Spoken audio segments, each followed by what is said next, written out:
Was born in the 80s with that summertime love, then changed the whole game. Like what have I done? Out the gutter I come to touch the bright sun, and from the highest heights, motherfucker, I jump. Free in the sky of belief I can fly. Ain't no telling what they're selling, man, they're sheep in disguise. Keep this in mind, I keep on my grind. I can do it any way I wanna do it, and bitch, I'll sleep when I die. Explosive, ferocious, get up, get down, that's showbiz. Power to the people that have freedom in their focus. I hope this helps you when you're under the thumb, when you feel like nothing can save you, when you feel like jumping the gun. Stop, relax, and remember, even in the worst weather, you'll find a way, cross it, there'll be brighter days, honest. So get up, get out, and get something that's on the real. Forget what you were taught and show these people how you feel. Like, who are you to tell me how to live my life? Cause I won't give this up. These are my shoes, my view, my cue to say I do give a fuck. And pretty soon I'ma bloom and it'll be alright. Every day's another chance to ignite, cause I'm addicted. I'm addicted. I'm addicted to this universal feeling called life. Guidance is internal. Guidance is internal. For it Yeah.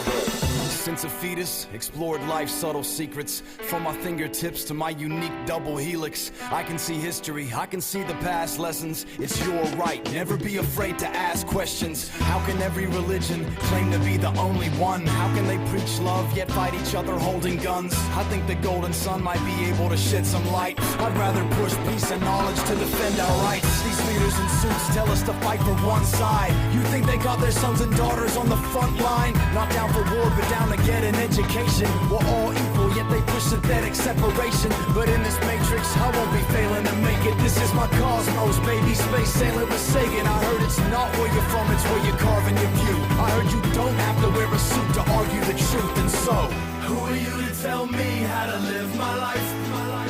Cause I won't give this up. These are my shoes, my view, my cue to say I do give a fuck. And pretty soon I'ma bloom and it'll be alright. Every day's another chance to ignite, cause I'm addicted. I'm addicted. I'm addicted to this universal feeling called life. through the region of maximum dynamic pressure. Yeah, they finally gave me a window to look at. Visual is go today. And ignition. They spoon feed, but I won't be taking that sedative. cause my thoughts are way too precious to waste on the negative. I keep them critical yet positive to break the chains. Every dawn is a new chance to make a change. Think about all the energy swirling all around us. We project it, We get affected. this is profound stuff. Earth is my garden and I grew from it. I pay the youth homage cause I know their views honest. Can you read between the lines of the news comments? Fighting over land Just to take some fuel from it. I guess oil boils down to some cool profits. So war, what is it good for? Really, who wants it? Like, who are you to tell me how to live my life? Cause I won't give this up. These are my shoes, my view, my cue to say I do give a fuck. And pretty soon I'ma bloom and it'll be alright. Every day's another chance to ignite, cause I'm addicted. I'm addicted. I'm addicted to this universal feeling called life.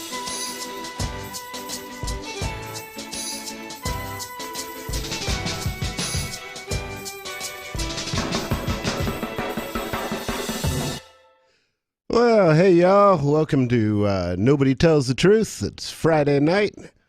What is the date? It's the 23rd of October. The 23rd of October. And I'm your host, Nobody. I'm here with... Hey, I'm Ian. Hey, and I'm going to I be... press buttons. Yes, and the monkey pushes the button. It's from, did you see Lost in Space? Which one? The movie. No. Oh, okay. That was I saw Galaxy Quest, though.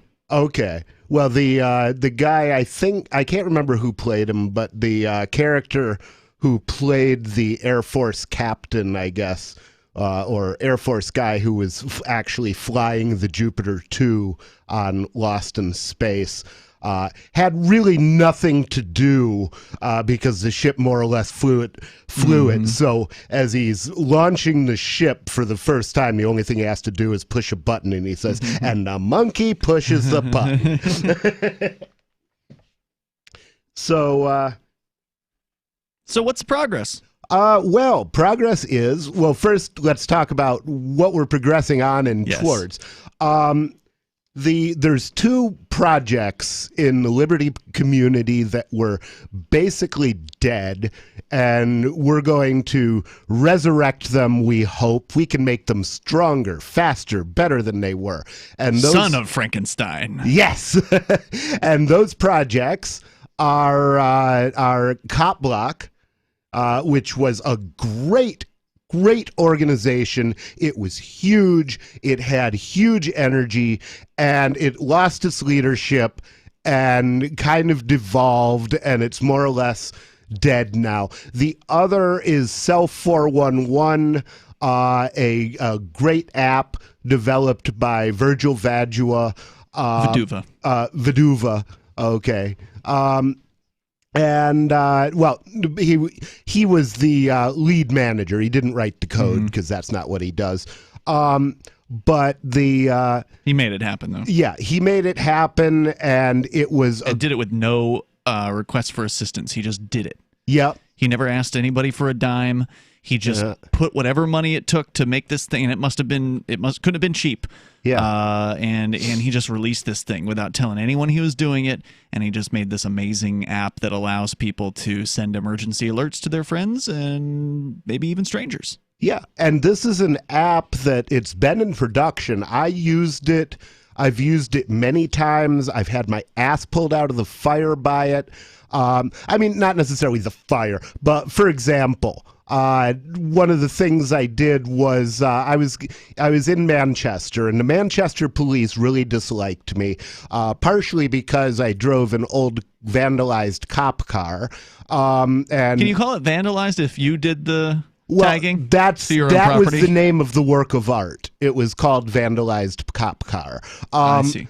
So, but basically, I'd spray painted smiley faces on it, smoking doobies, because I kept scaring people because it was an old cop car, and so people would see the smiley faces, and then they'd. It's not as scary. Yeah, it's not as scary, and it actually became the best outreach tool that I had because people were constantly walking up to me and going, "Oh yeah, your car scared the hell out of me," and then I saw the smiley faces, and I was so relieved. And I'd say, "Well, then you should stop paying your taxes." And they say, "What do you mean?" I'd say, "Well, you pay the police to keep you safe, right?" They were like, "Yeah." Well, they must not be doing their jobs if you're scared when you see a police car. And they were like, "Oh wow, I never thought of that." So it turned out to be a great outreach tool. But the police really disliked me. I also had a roommate who was a prostitute, and I used to drive her to get drugs sometimes, and so they were always stopping me and wanting to search me, and I would never let them. So, so they didn't like me very much. So you actually had cops in New Hampshire ask you to search? Yeah. Wow, I've never had that happen. Yeah, they tried to search this girl too, and I was just like, she's trying to answer the questions. I'm like, you don't have to answer any of your questions, baby. Just shut up. You're with me. Shut the fuck up. It's gonna be all right. But anyway, so I get pulled over, and I've got snow on my car, and I didn't actually have a car scraper. I was driving down to Cumberland Farms to borrow theirs to finish cleaning my car off, and I was almost there, but I'm driving through the red light district, and I get pulled over. So I put out a cell 411 alert, which it alerts my friends, and it starts the other people who are signed up for cells in my area, and it starts recording. Well, one of my friends happened to be in the area, so while I'm getting pulled over, this was, I don't think you'll mind saying who it was. It was Colin in Manchester. So he goes driving by where I'm getting pulled over because it shows him on the map also where I am in this app. And he yells, "Fuck the police," out his window. Well, the police lose interest in me and go chasing after him. And I'm like, okay, fine. I just drove down to the store, and they did end up pulling him over, but there was nothing they could do to him. So they let him go, and they let me go. And that's, one of my Cell 411 stories. And so anyway, this is a very useful activism tool. And it was about to die. It wasn't really getting developed anymore. Parts of it were breaking and not getting fixed. And it was off of the App Store for 6 months. Yeah. At least that I knew of, because I discovered it in December of last year. I was trying to help somebody install it, and I'm like, where the hell is it? And it wasn't there. And I went on the website, and I was double checking to see if there was an APK on the site. There was nothing. I couldn't get it. And I tried to reach out to Virgil, and I've got his Signal number. I can normally pretty easily reach him. He wasn't getting back to me. So I'm like, is Virgil in the hospital? Is he, is he mad at me? What's going on here? And it wasn't until months later when I was finally able to get him to respond. Turns out he was going through a divorce and has been pretty fucked up. Yeah. So anyway, both of these projects lost their leadership. Copblock also lost its website that got It's still there. It's still there. And actually, I'm going to ask you to publish, since you can publish on it, I'm going to ask you to publish a link to Copblock.app on that site, and a story about what we're doing at some point. So both of them had lost their leadership. One had lost their website, and they looked like they were going to die, and we didn't want them to die. I think you and I came across it. Did I come to you and tell you that I'd noticed it was gone from the App Store? Is that how we started talking about it at first? Or what, Cell 411? Yeah. Because I didn't notice until months after you did, but I remember being surprised that it wasn't on the App Store or Play Store for It was Google. still on iOS, but it wasn't on Play Store. And as it turned out, there was some sort of thing Google changed, and you've always got to keep up with the Joneses in order to keep your apps up there. And so we managed to I managed to get Virgil back on the horn finally, and he told me what was happening in his life, and I'm like, well, hey man, please, can you fix this thing? And he, did what it took to get it back up there. So it's been back up, I would say, for the last 3 or so months, 4 months, something like that. But now it's and these things, software suffers from bit rot. People don't realize that bit rot is when software doesn't get used for a while and it slowly breaks. Because other things change around it or whatever. Right, and that's what we discovered this week, was that new signups were unable to verify their phone number because the back end, there was an API code or something that had changed with Twilio, which is the service that Cell 411 had used, soon to be the same thing, had used to verify people's phone numbers to try to keep out spammers. Well, they changed something, and we didn't know. And, they didn't send out notice, or if they did, the wrong people people didn't get it. And so it's not actually clear exactly because what happened is they sent. Did you see the recent communication from the Indian programmers today? I saw the one saying they put in a support request at Twilio, and I don't know what happened after that. Well, I got CC'd on the emails, so I guess I've got a little bit more information on that. And what happened? They asked for the security code to be changed back to what it was before. Right. Got redirected to the fraud department. Oh. And the fraud department has questions about a list of IP addresses. I don't know. I saw the list. Did they get back to them on that? I don't know. And the thing is, we're probably going to have to take point on this. I think this is beyond what the programmer should be dealing with. I think this is something that we're going to have to deal with as management or project management or whatever the hell we are. Yeah. But anyway, so we're bringing the thing up. I've gotten it to compile on my machine, and I'm going to start updating it and getting it working again. And I want to bring it together with Copblock, because it's the perfect tool to organize the cells of cop blockers, because mostly cop blockers travel in packs. And there never really was a time when it wasn't together with Copblock. I mean, Virgil Viduva and Ademo Freeman have been in the same house together multiple times. I mean, they're good friends. They both live in Ohio. It's true. It was always used by Copblock. And so what I want to do is rebrand the app, actually do a white box app of it, which basically means a generic app that other people can put their labels on it.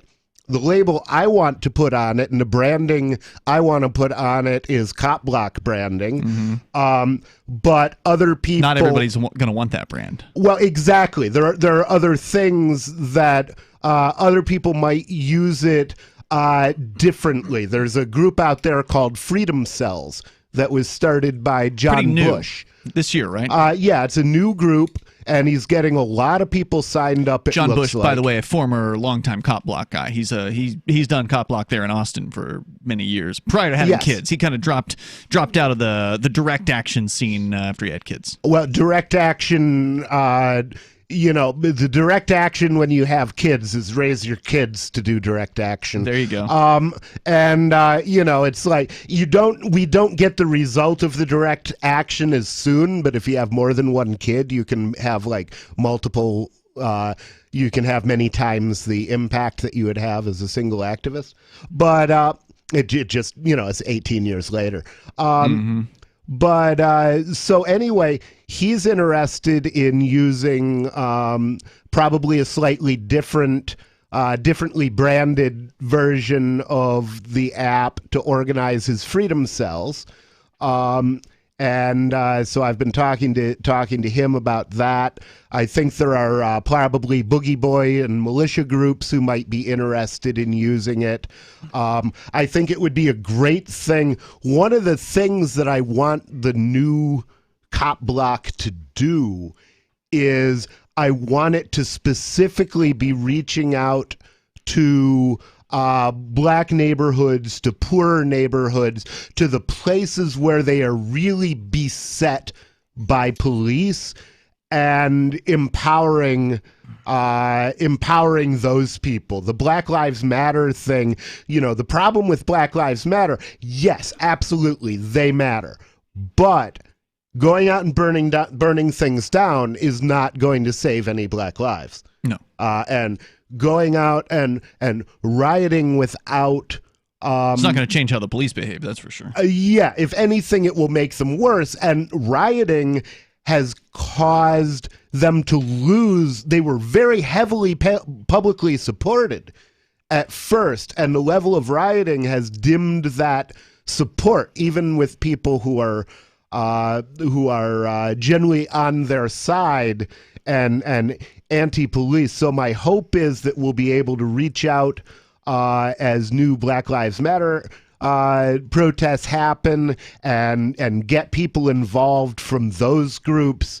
The very first cop blockers that I know of, the very first people to follow the police around with guns, who were they? Black Panthers. Black Panthers, exactly. That was the very first cop block. We didn't, I hadn't heard of it. I didn't hear about it until this year. But those were the first people to cop block. So I would like to reinstitute that tradition and put police on notice over time that when they go into neighborhoods doing violence, that there will be people who will be physically there to film them and to stop them if we can. If you look at the guy who killed George Floyd, one good kick in the face would have saved George's life. He probably would have gotten arrested, and the guy who kicked the cop probably would have gotten arrested too, but there's a good chance that neither of them would have died. So that's kind of a beginning of where we want to go with this, what we want to build.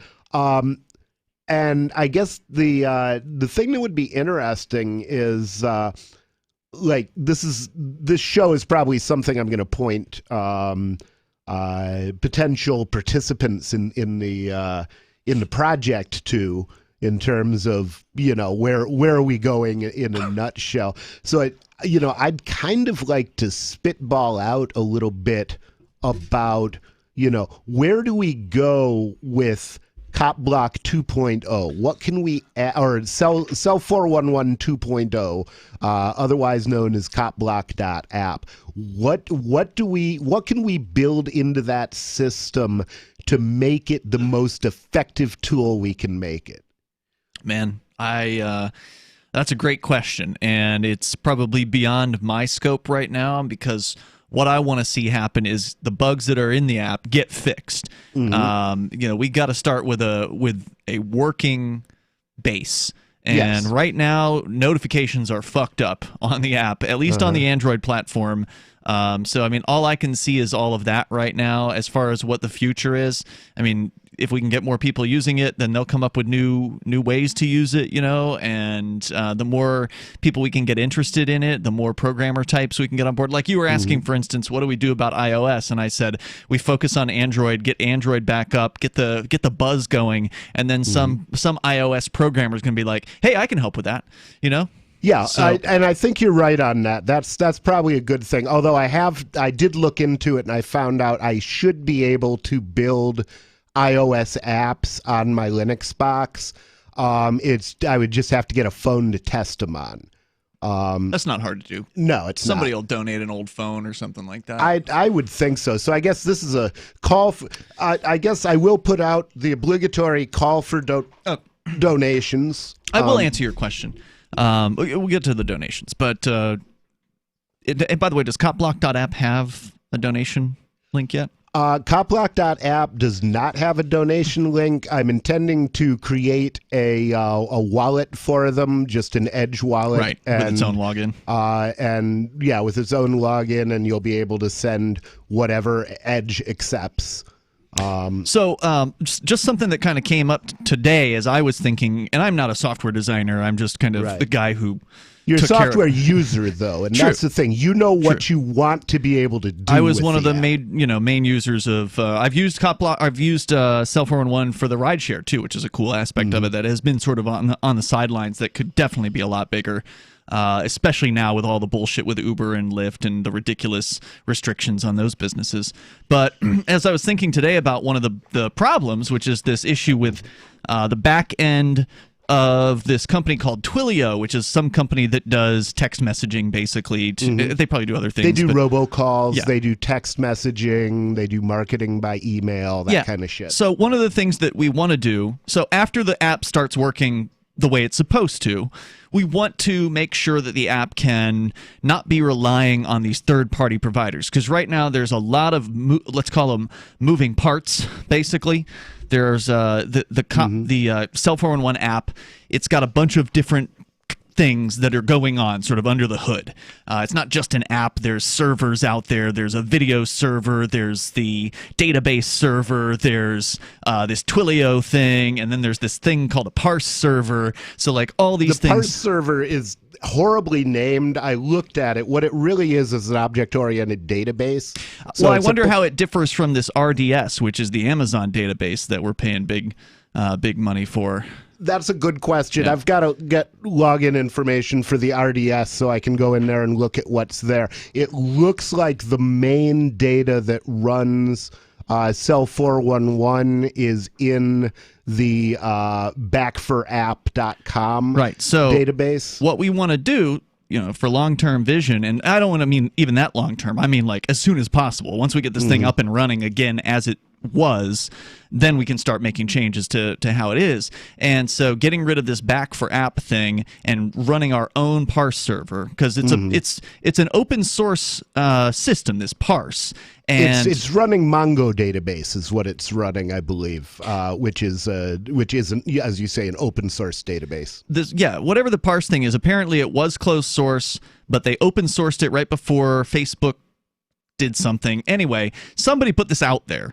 And so this Back for App company is just a company that provides these servers. Well, we can do that. We've got our own, we got Michael Hampton, we got tech people. We can handle our own server. So we got to move that off of this third-party server, which is costing an arm and a leg. There's no reason for it. So that's something that we can do. And that, again, makes us more self-reliant. We're not relying on a third party that could cut us off for whatever reason on the internet. To that same extent, this Twilio is also another third party that we've been relying on. And so as I was thinking today, like, well, what can we do to get off this? Because we'd asked Michael Hampton the other day, who's an Asterisk guy, which is a telephony system that you can configure on Linux. And you had asked him, well, what it would take if, could we just do our own version of Twilio? Could we send out our own text messages? And of course we could, but he said he would just recommend that we hire Twilio because they're cheaper or whatever. Which it looks like they're charging $1 a text. No. Did I misread that? That can't be. Okay, I'll have to look back at that and see if that's correct, because that seemed insane. I don't know what they're charging, but I don't think that's it. I guarantee that I can do it for cheaper, 50 cents a text. But my thought was, what else can we do? Like, what other way can we protect the system from spam? Because that's the only reason this exists, is to make sure that people aren't just making a zillion accounts with fake email address or whatever and then spamming chat rooms. And so the best way to keep a spammer out of a system is to charge them for it. Now, that's not to say that Cell 411 should be a paid app, but what we could do, and what seemed to get a lot of positive response in our developers room, would be to charge people who want to create a public cell.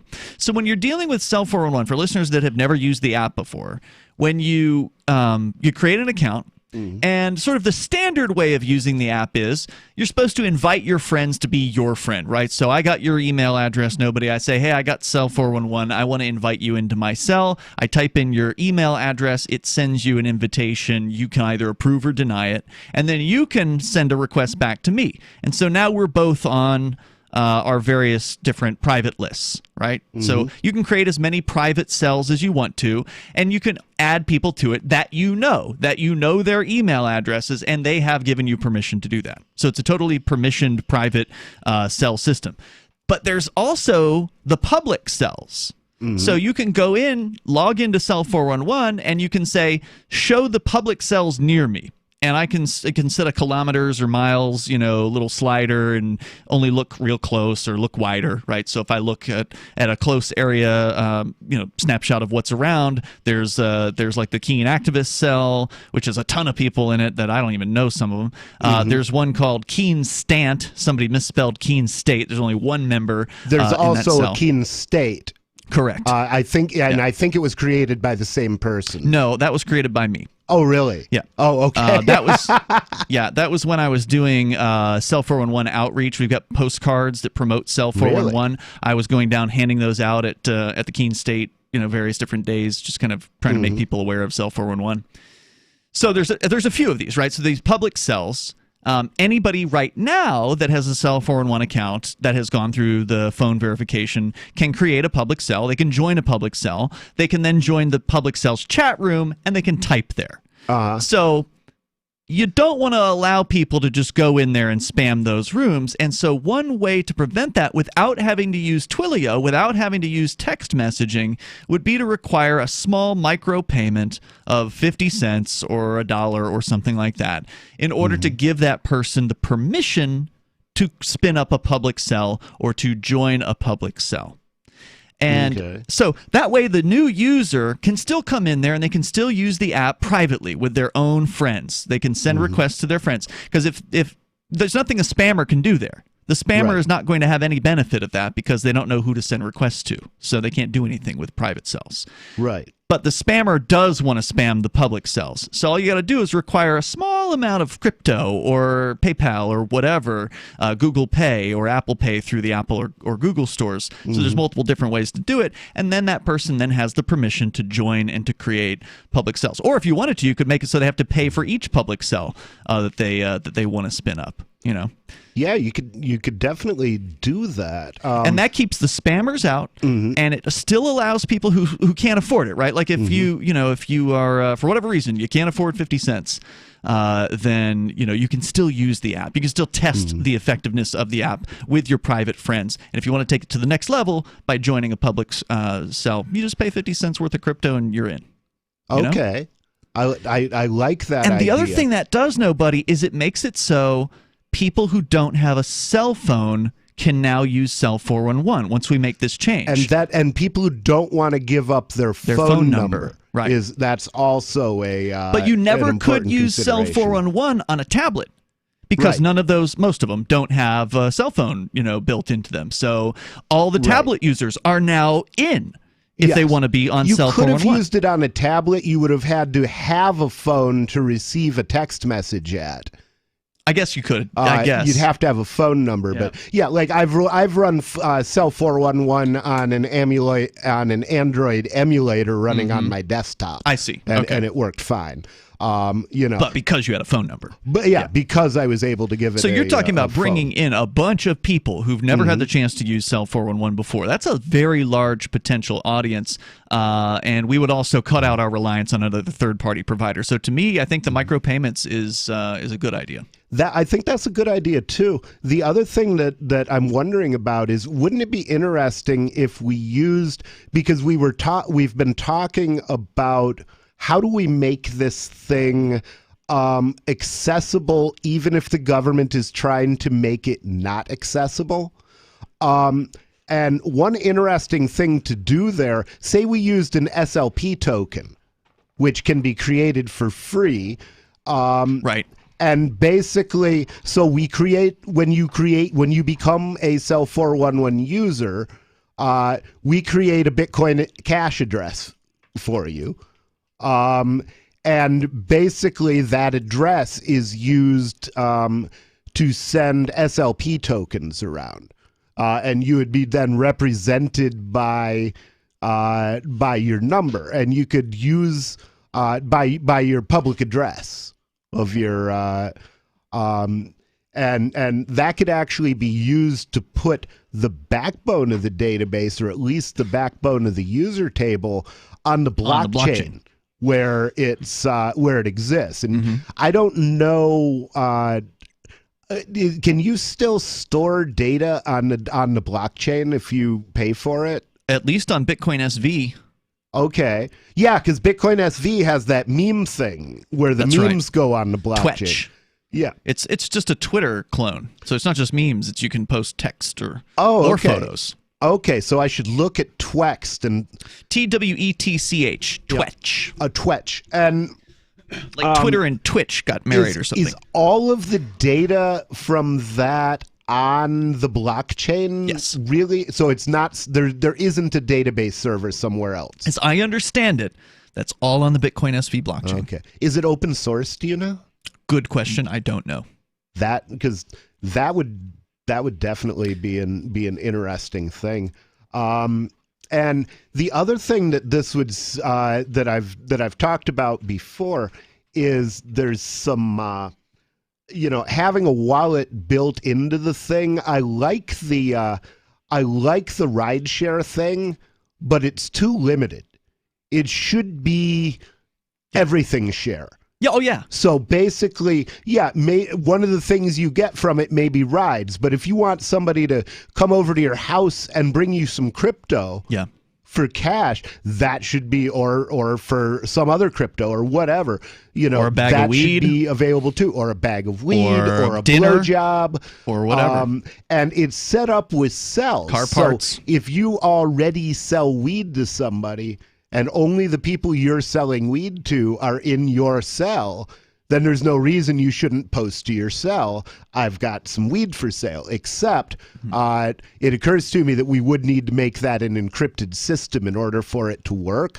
Because like I can read messages in the database as it is. So then, well, we this again could be something where like a matrix server could come into play. That's what I was thinking. If it's end-to-end encrypted and all those messages are encrypted on the server, right? Then we don't know what's going on. Exactly. If we can't see it through the interface, we can't see it at all. All we see is a hunk of ciphertext. Twetch has a GitHub. Now, I don't know if that means it's fully open source, but just so you know, it's a good sign. That's a good sign. Yeah. Sometimes companies do that without having an open source server because they'll host like code that interoperates with their API to it. I can't remember who it was that. Oh, Bittrex. Bittrex has a GitHub where they post stuff about how to write for their API and the such like. But yeah, I will definitely look at the Twetch GitHub and see. So yeah, I think that the future of Copblock.app and Cell 411 is what you're describing, where we get rid of the reliance on the third parties first and foremost, and then we start to decentralize as much of it as we possibly can. The whole time it's open source, so all kinds of people can collaborate or fork or whatever, and then we see where the market takes this thing. Because I don't want to have to figure it out. Yeah, and that's the thing. I'm hoping that I'll be able to do most of this without bothering you, because I know that you're busy as shit. Well, no, I don't mind being part of it, right? It's just like it's new territory for me, like having to manage a piece of software. It's new territory. Yeah. Definitely is new. And luckily, I've done this before. I was a software developer for a long time. I stopped pretty much when I moved to New Hampshire. I came here. You still look like a software developer when you moved. Yeah, how's that? I don't know. I had long hair. Yeah, you had the long hair, and now you've got a totally different appearance now. And I don't know. I like it. Groovy. I like what you've turned into. Groovy. Well, I'm glad. I'm not used to the new me yet. Or the newer me. But I'm not used to being old. Well, I mean, That's you were weird. looking for a new groove, I think. I mean, you did the weed dealer thing, and it was a success, and you went to prison over it. Limited success. But your customers were happy. Well, my customers were happy, and I accomplished what I set out to do, which was I wanted to use my pot business to finance a legalization movement, basically, and start the 420 rally, which I did. The thing that most people don't know about me is until about a year after I moved to New Hampshire, I didn't smoke weed. I hadn't smoked weed from the time I was 18 to after I moved to New Hampshire. So I didn't do that because weed was the biggest thing in my life. I did it because the legalization of weed was the low-hanging fruit on the libertarian agenda. And then in 2017, the state of New Hampshire went through decriminalization of cannabis.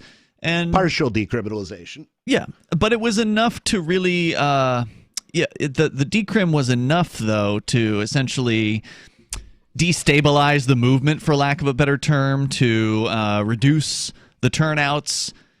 People just weren't as excited to go out and continue the same level of demonstration or protest after that. If you weren't a dealer, you felt like your problem was solved.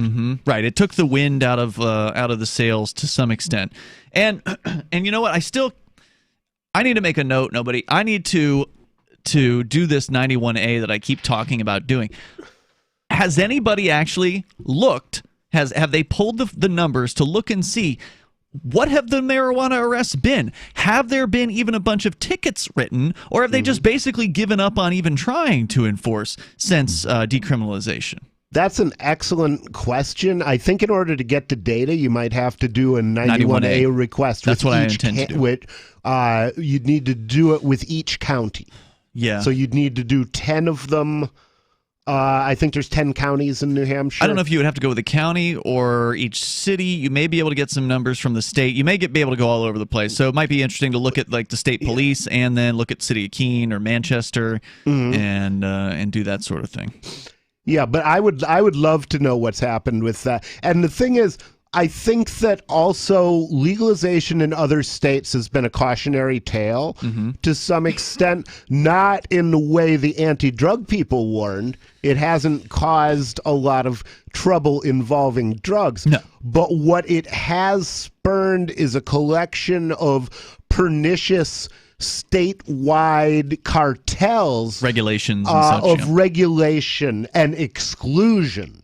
Right. And that's what the whole point of forming a cartel is, to exclude your competition so you can raise your prices. And they've had a lot of or a lot of experience with that now.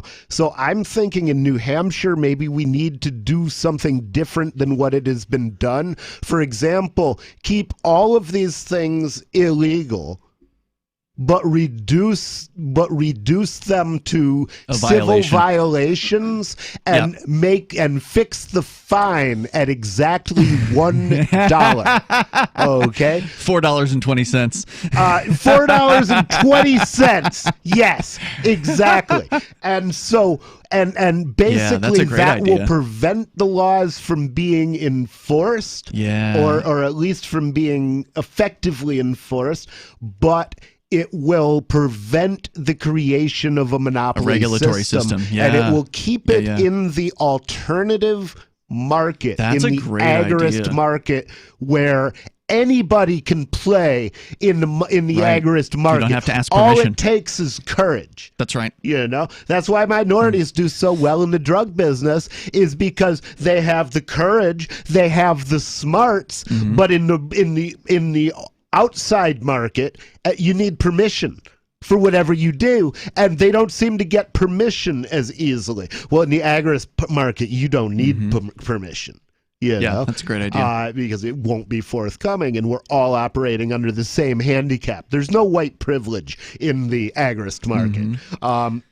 Well, that's why I think it's a blessing in disguise. There's not a lot of good I can say about Sununu. He's been decent on guns and some other things, but ultimately on the issue of income tax. Oh, yeah. Ultimately, he's been terrible, however, on the COVID cracking down. It's been absolutely awful. It's made me wonder, do they have pictures of him with a kid or something? I don't know. Because it seems contrary to everything else that he stands for and everything else that he's done. But he's lost my support. I'm voting for Daryl Perry. Oh, of course. I don't like Daryl Perry. I like Daryl. I know you like Daryl. You managed to like an amazing cross-section of people. Important skill for a minister. Well, one that I probably have it more than a lot of people, but less than you do. It is important to see the good in people. Absolutely. But anyway, regarding Sununu, it is sort of a blessing in disguise that he will veto legalization. Because he is a vetoer of legalization, he's keeping a regulatory structure at bay. So that's the blessing in disguise. We've had decriminalization. It has been a good thing, and I agree with you. It needs to be decriminalized further. There was a bill this year that actually was proposed that was going to decriminalize. I don't know what its current status is.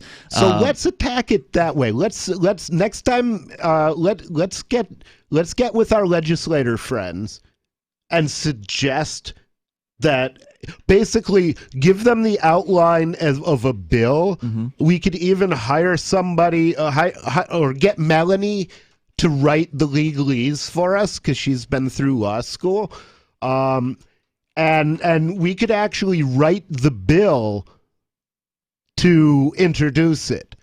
And basically start out with a bill that takes every drug crime that is currently a misdemeanor and make it a violation, and take all the drug crimes that used to be that used to be felonies and make them misdemeanors. Yes, there was some of that happening this year in a bill.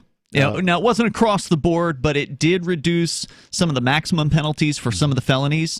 It did take for instance, the cannabis charges that right now are a violation. It would have made them, I think, Yeah, you couldn't even get a fine for them anymore. So it would actually decriminalize cannabis even further down, and I think it got rid of the arrests for cannabis. After you get three violations, they can arrest you again for a misdemeanor. Under the current system, I think it got rid of that too. So okay, good, because none of this should ever. In the end, of course, there's going to have to be another bill to change all the misdemeanors to. All the things that were felonies and became misdemeanors, we'll also want to make those civil infractions in the future. Yeah. In Michigan, they call it a civil infraction, but it's the same thing. It's not a criminal matter. Right. And that's what Michigan did with with marijuana, is they couldn't repeal the state law in Ann Arbor, but they wanted to. So what they did is they passed a city ordinance imposing a $5 fine for being in possession of marijuana. Yep. And then they forbade the city police to charge you under the state law. Nice. And that was just a matter of policy. But in all the years I lived there, I never heard of city police taking, even when there was a raid of dealers in Ann Arbor, if it was pot dealers, pot dealers, the city police would not participate in that raid. It would be done by the county sheriff and by the state police. So there was Bill HB 1614, relative to the penalties for use or possession of a controlled drug. This one, let's see, this bill provides penalties for controlled drugs in a quantity that would not be fatal.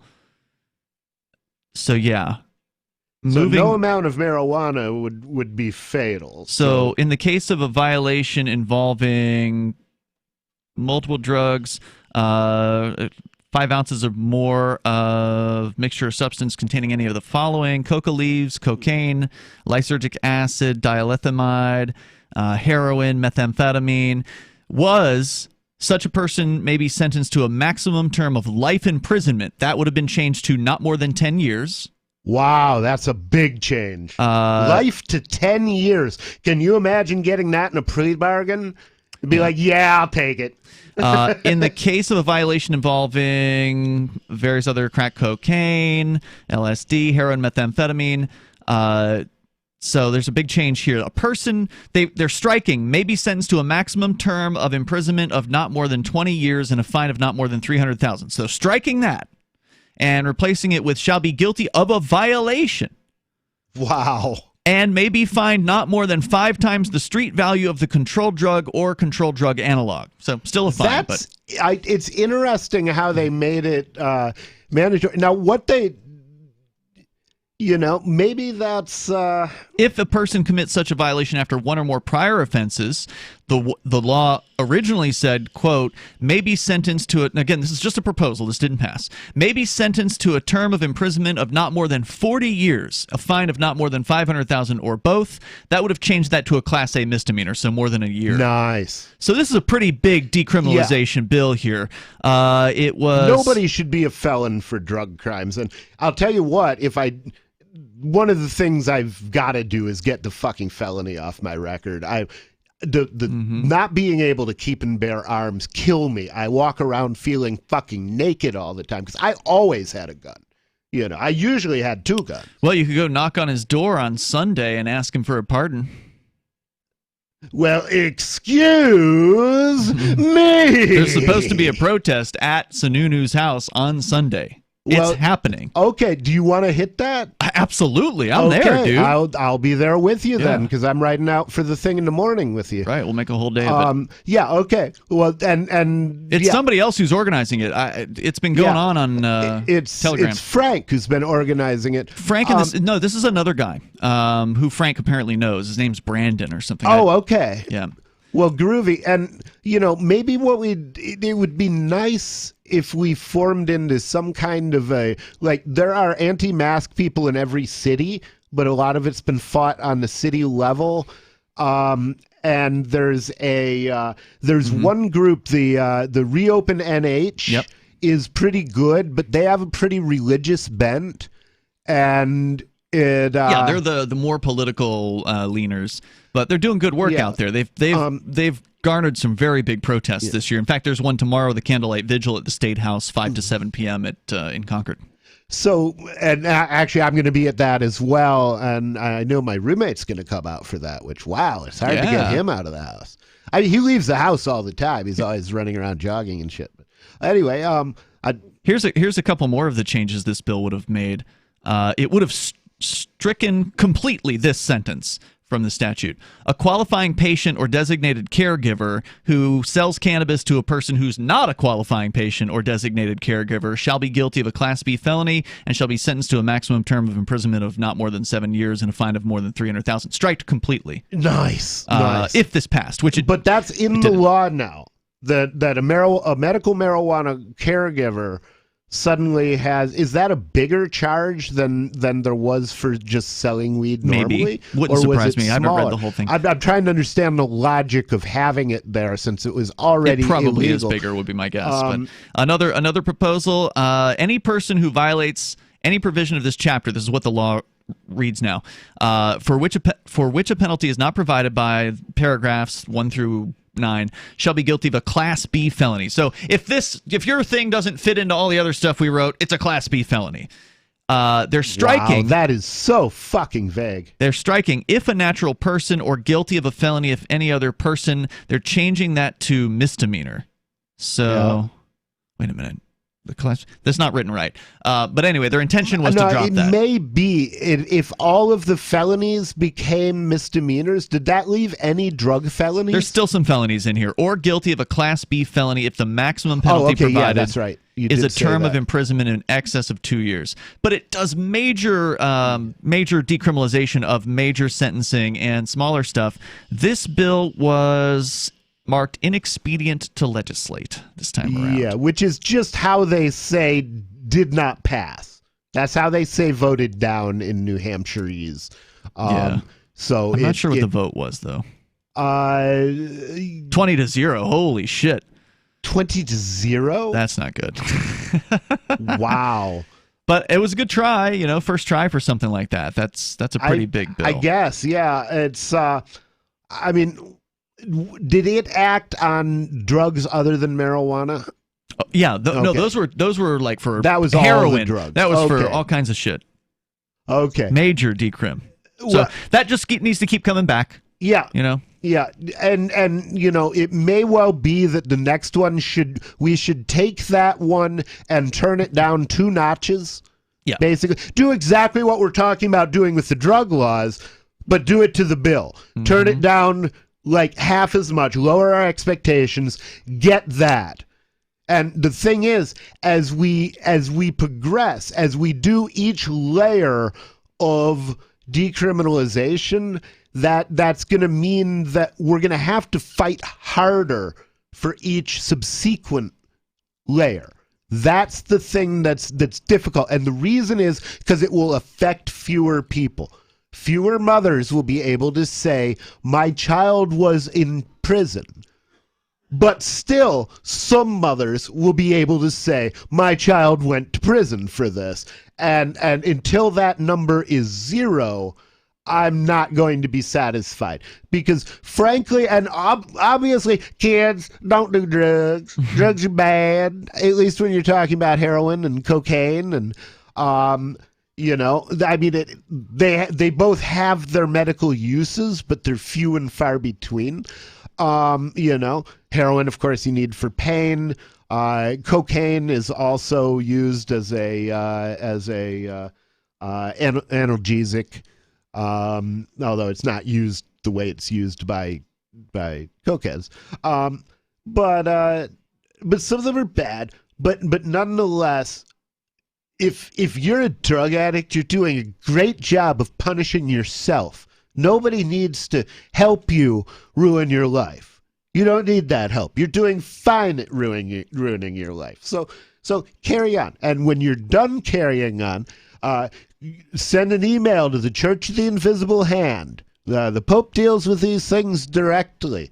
And, I've got a patented form of therapy that involves my friend Lucy, and we'll get you fixed up. Come on by, or at least we'll give it a shot. What the hell? There was a weaker decrim bill, way weaker. It changed the penalty from 30 years to 20 or whatever. Not a huge drop, but still something.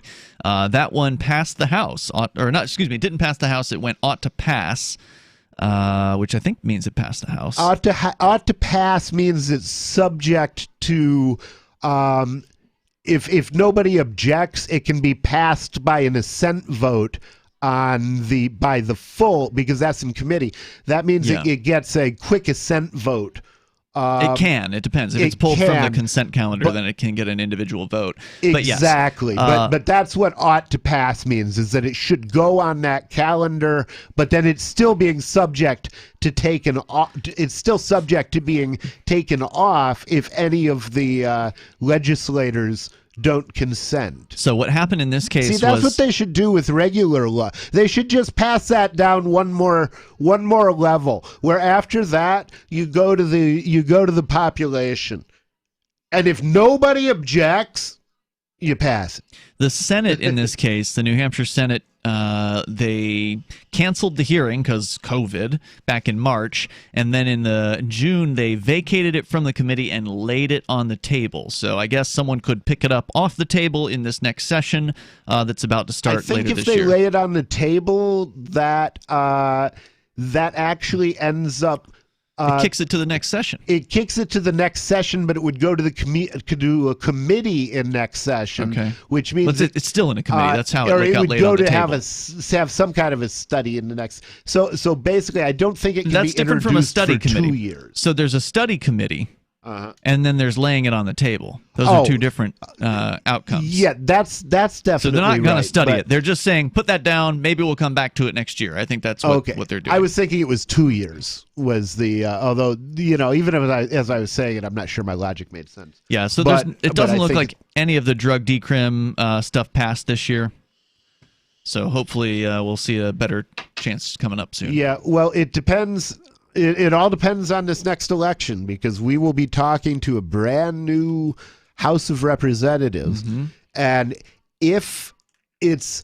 See, the thing is, I think that Trump I think he will probably get reelected, but I think it will be a disastrous election for the Republican Party. Oh, yeah. Because, partially because Trump gets reelected, but also partially because I think he will have less coattails than a Democratic nominee normally has, or a Republican than the winner usually has. Like, the winner usually has a coattails effect where his people vote a straight line. I think there might be less of that with Trump voters. I'm not sure. Time will tell. Yeah, I think a lot of people lie about voting for Trump. Whether they voted for him or I think him. there was a lot of people who voted for Trump who don't tell their friends they voted for Trump. Yeah, that's probably true. He's got a...